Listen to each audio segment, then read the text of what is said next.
Greetings, greetings, greetings, people, you know. Welcome to the first in the series of episodes in Focus, Ganja Talks, Keef Magazine, by Keef Magazine. We're at Oja Herb House. Oja Herb House in Mobay. They have another location in Kingston, but we're at the one in Mobay, live and direct. We have a strain here, Cookie Talk. It's a Hydro from Oja. We're basically going to review it, do some talks as well. We have a very interesting discussion coming up. You understand? Ganja shot in Jamaica. Can you imagine? Eh? But anyway, we have one of the brightest minds in today's society right now. Talk to them in a few moments as regards to that specific issue and their perspective. And without further ado, I can see what I got in the ganja. So as I said, this strain is called Cookie Crush. It looks, can definitely see the crystals. And alright, so ganja build up. Vibes time, you know. So a meditation all about when you come on today. Cookie Crush. Hydro. Cookie Crush.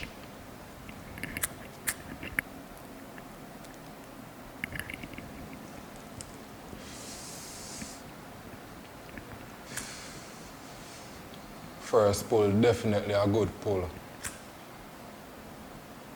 Look a bit harsh, but you know, first pull nice.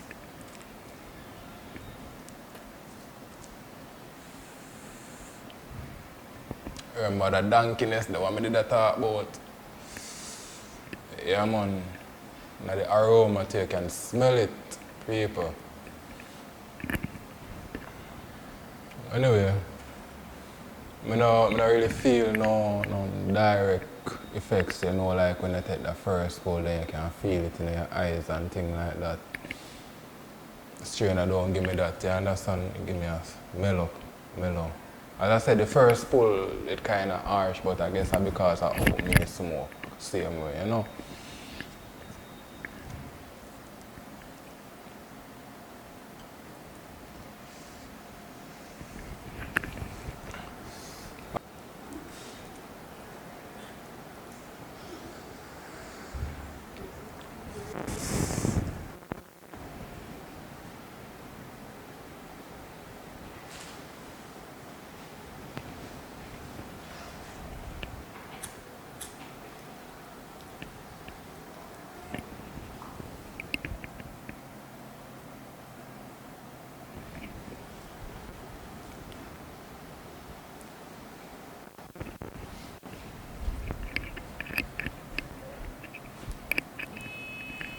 You know, it's a mellow strain, as I said before, and it's a very mellow strain.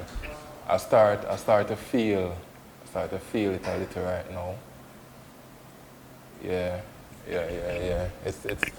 It's nothing rough. It's nothing that punch you.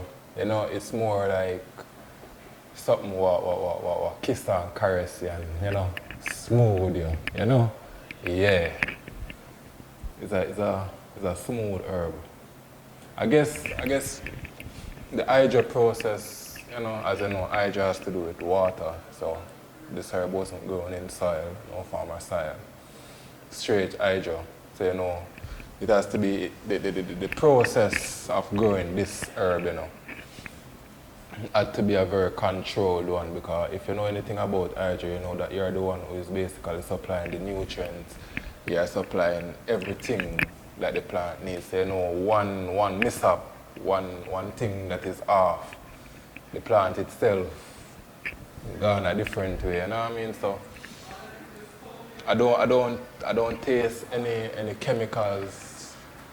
You know, you know, like you burn some ganja and a be a chemical you taste a throat a burn you, and yeah, now I get that sensation from the herb. So kudos to Oja. You understand what I say? Them Hydro team. Big up. I go and puff it some more still, you know. I see what I go on. So make we see what I go on.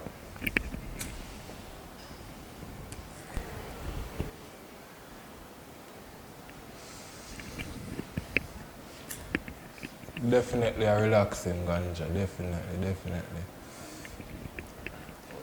Yeah man. When I agree on them, I can definitely feel the difference. As I relax to how relaxed I feel right now. You know, it needs to hydrate though. We not no hydrate, but we soon get some hydration. You know, so anytime you smoke ganja, though, hydration is a must. Cause I have to keep your body hydrated. Food is also a must. You see, free. Can't smoke ganja and not eat food, that don't make no sense. You see, free. But anyway, one thing about that with ganja, you know, make you feel relaxed. And it also make your body feel too relaxed. So I guess it's an indica dominant strain because as you know the indica dominant them have a body high. So it make you want to just sit back, relax and unwind, you know. Get some red wine or something like that and drink. Definitely a good strain to smoke after you come in from work. Definitely.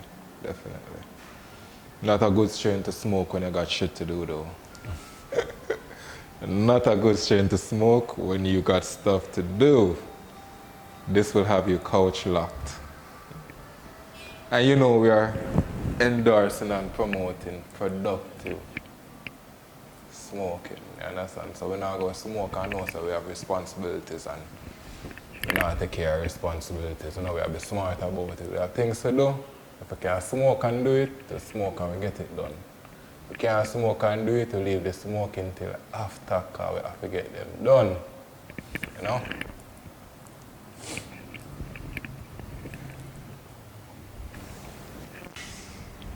So I'm definitely feeling the effects right now, you know? My eyelids are getting a little... I feel like them again. Like them more again. Just don't you understand? My mind is way clear. Can't tell us that. I'm thinking about a lot less. Or everything seems more calm.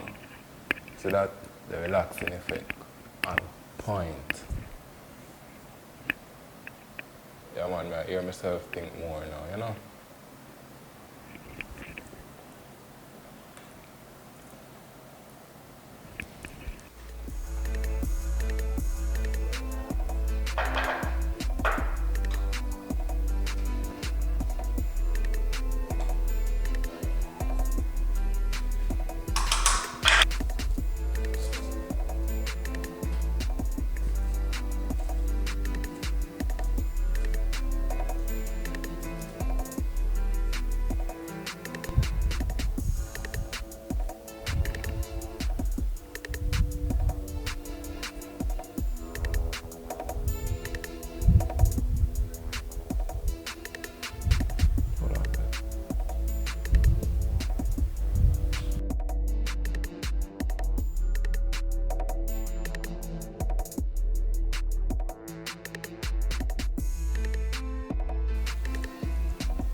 Really nice, really clean flavors. Definitely an intense body high. Definitely gonna be stuck here for a little while, but really clear mind. So probably just gonna get a good book and fall into some other world right now. Good stuff. Alright, so we're there again after a little smoke break. Ganja Talks with Keef Magazine. We have live via digital medium on the other side of the island. The teacher himself, Dr. Andre Haughton, one of the freshest mind about the place in a real life, you know. Yeah man, so doctor, teacher, how go on? Go on now. Who is that? Keef Magazine, the real Chief Magazine. Yeah man, now clipping on the magazine. No clip in that magazine, man. A ganja, man. Listen, man. It's always a pleasure to speak to you guys. How has it been going? What has been taking place in the ganja industry? No on the record, on responsible for documentation. Yeah man, that's why we there try to figure out how I go and see me, you know, because you know, I'm on the island a teacher why. You know, understand how that I go on the island, you know, ganja shot. We knew this would happen, especially after what we realized with the rainy season with other fruits and vegetables.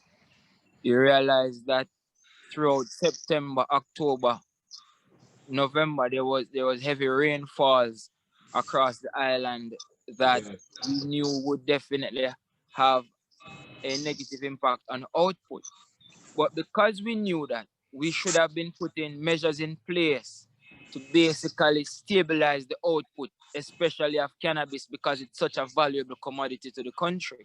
So So the issue here is that when we can forecast shortages in supply, and we know that because of where we are in the pandemic, that more people will be staying at home, which means that more people will be using cannabis straight across the island. So these demand and supply dynamics are important for us to understand, especially where the industry is concerned. And that is why we need to collaborate our efforts more straight across the island, with the Ganja Growers and Producers Association, with yeah, the Medical Cannabis Licensing Association of those who are licensed producers and distributors, I love you, man, t-shirt. Oh, that Ganja Maria. yeah man, I know say is a sponsor that's a big up Purple Skunk Prince, you Yeah. understand? Big up Purple Skunk Prince, you can check them out, them have an Instagram profile and they have a website for this. Hey, it's the same THC, KFC. Yo, you see yours a design them. You see Yeah, yours man, stick, man. We like the creativity, especially where cannabis is concerned, because a lot of people really think that the industry is just the flowers, and things surrounding the flowers.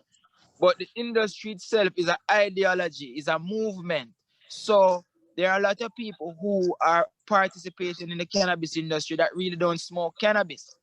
And that is the key. We have to understand that ganja is not just, for example, a smoking thing. Ganja is a balanced thing where you have different spin-offs. So take a t-shirt as an example now. Not one weed in there, but it's a ganja t-shirt and it volume. So look at it. You Smart understand? marketing is it for you. High life. Smart marketing, you understand? Yeah, man, high life, man, high life. So the idea is that the world is changing right before our eyes.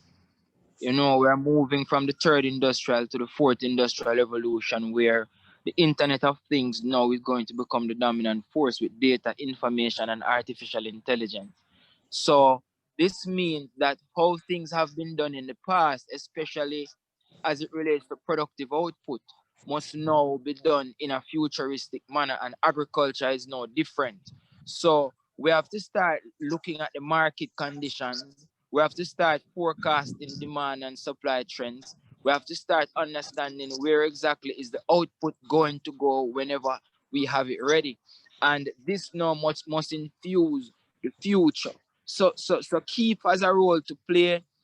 Scarce commodity, we also have a role to play.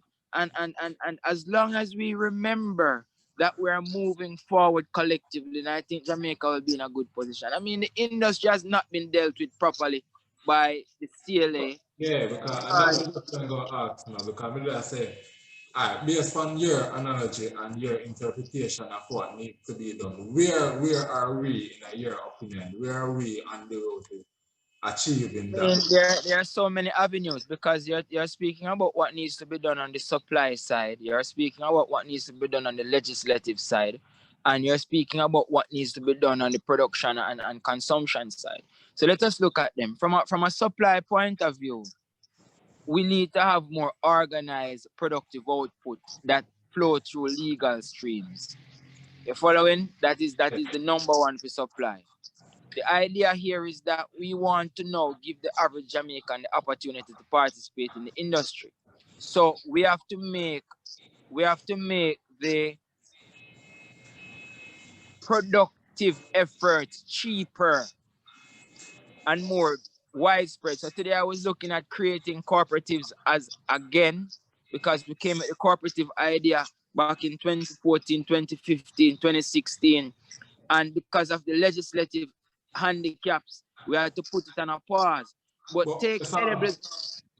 You know, see what Guyana do when last month as regards to legalizing ganja and the quantity amount. Look at that. Look at that. Look at that. Look at that. So and the idea is that most of our, let me call them, efforts has really been to quarantine the industry rather than to help the industry exfoliate and grow. You know, so we put in stringent legislative measures that won't facilitate the hardcore research that was taking place prior to the advent of the medical marijuana industry. And a lot of the people from the indigenous, they are the ones who have been making much of these medicines and oils and treatments and different ways to use cannabis. The edible market, since the coronavirus, the edibles market have exploded in the US. And edibles is currently banned in Jamaica. So that is why you realize that there is a discrepancy in our legislative process and basically where the world is moving. So if you're talking about medicine, you're speaking about how to consume medicine, you're consuming medicine through your mouth. You understand what I'm saying? So yeah.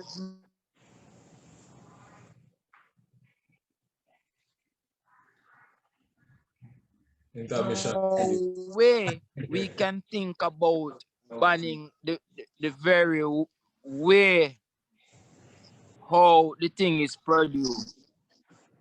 What? I don't know. Yeah, I'm using my phone, so it keeps ringing. Oh, tell us I teach, I know. No, I think about it. No, man. So the idea is that the legislation surrounding edibles must be revisited, and we must put measures in place so that the black market does not really mismanage its productive efforts. You're following? So remember that we know that there are more than 300 companies across the country selling edibles. That's what I was just about to say now. We even have, remember, at one particular event, there's one particular award that was for what? Best man. Best edibles, yeah, man. If you are giving out. Yeah, at Scarce Festival, I think the idea was basically for us to identify the best producers of ganja products in all regards. And we had best drink. A drink is also edible.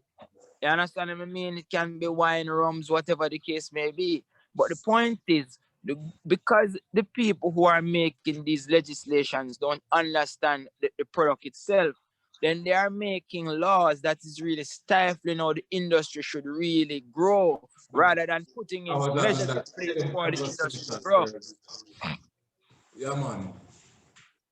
Same conversation we did have earlier, because you get to find out that the same persons who are making the rules and the regulations right now, when you check the history now, and them are the persons who used to say, yo, burn it down, not cut it down, that nothing there. How logical sense that make? You're following? So we have to move forward collectively. The idea now is that the COVID-19 crisis has presented a tremendous opportunity for us now to revisit where we are and what exactly needs to be done. And fundamentally, more communities need to be drawn into the cannabis productive efforts. And the shortage that we're witnessing now is not a spin-off of say where the industry ought to be. It's a spin-off of how the industry has been mismanaged over the last 6 years since the Dangerous Drugs Amendment Act has been put into play. And a lot of people, including yourselves from Keef Magazines, have been advocates for a better structure and a better approach towards ganja management in Jamaica. And this COVID-19 crisis now will give us the opportunity to really settle down and look. But I hear that some restructuring is taking place at the CLA. So let's see. So, alright, so in your opinion, where are we now? I mean, we're basically in a year 2 of COVID, see? And based on what we are getting here on the show, this COVID thing now going away, see? So, which part were they in the ganja revolution? I put it that ganja revolution going forward. As I'm telling you, you see, unless there is real legislation surrounding making production affordable for the average Jamaican, as well as measures in place for us to be able to consume the products that are made legally, then whatever we are doing is just basically beating around the bush. So we are far, far away from when we address the edibles legislation, when we address the export legislation, because ganja shot, yes, but at the same time, we are looking at putting in measures in place to really expound how we produce ganja straight across the country. And if we're supposed to do that, then we're going to need to have the right productive efforts to really expand production so that Jamaica can export. And how can we export? Is if we put these regulations in place to deal with ganja when it is leaving our borders. Zin. Well, let's just say if we continue that reasoning, then we're not going to stop, we're going to get deeper and deeper. So, anyway, final thoughts, Zin, what you say? Like, I go forward based on the infrastructure or the current government set in place. How we look to we as ganja farmers, we as ganja advocates, how the future in your opinion? The current structure is not sustainable. I mean, ganja farming and production consumption is and has been sustainable, but not under how this new regime has been. If you notice, ganja never scarce a Jamaica yet when in an illegal farm. And then when ganja become legal, but the measures, the barriers to entry that takes place into the production of cannabis is what really minimizes the output. So if you're taking market structures into consideration and you're looking at a monopoly will always produce less than is necessary to satisfy market demand. So the oligopoly structure, which is basically what the cannabis industry is also going to produce less than what is necessary for the market supply to meet demand. So going forward, we have to now think about where the country is. We have to think about the role that each and every one of us has to play to make this a possibility. We've been doing a lot of advocacy since 2011. We've been doing a lot of advocacy to bring the industry to where it is now. And we cannot give up on that advocacy, So we have to continue, and we have to continue collectively with one voice. Makes sense. Well, look, we see that one voice thing they go to the ganja industry now. But Keef Magazine, as you know, they say we advocate for it, that we know say you on your side go always a step out scarce festival. We're going for scarce festival this year. Yeah, we're Las Vegas when I plan for bring it in my teacher. We talk with some people over there really and truly for bring it go over there now and carry go. We have to carry things at some place so people go really enjoy, yeah, man. Jamaican people them don't want nothing good. You see me? Every minute we keep putting them police come with this one bag of excitement. Some of them not understanding, man. But know yourself, We're still Yeah, looking but forward. if COVID allows it, you know that we'll be in Hope Gardens. But if not, then you don't know. But COVID now is not allowing it. But when we get the chance, it's going to be home. And we'll probably swing it a Mobile too, you know, who knows, you know? We just have to wait for the place to really calm down and then see how best we can do what we need to do. Well, anyway, you're swinging it, I know it's a Keef Magazine today, representing a full, though. Yeah, man. Do it, teacher, man. So you don't know. So just keep on yourself together, same man. Big up, see? Yeah, man, no respect again for your knowledge, no respect again for your time. Zine that. Yeah, man.